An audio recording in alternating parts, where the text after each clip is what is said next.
What's the meaning of chirrup?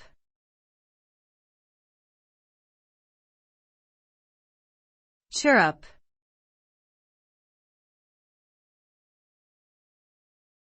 Chirrup.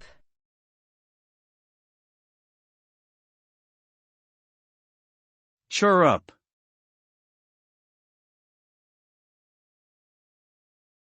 Chirrup.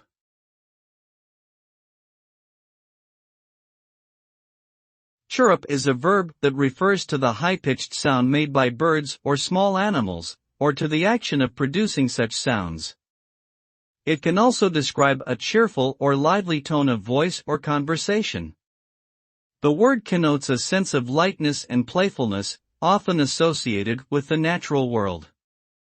To chirrup is to communicate in a way that is informal and friendly, conveying a sense of innocence and joy.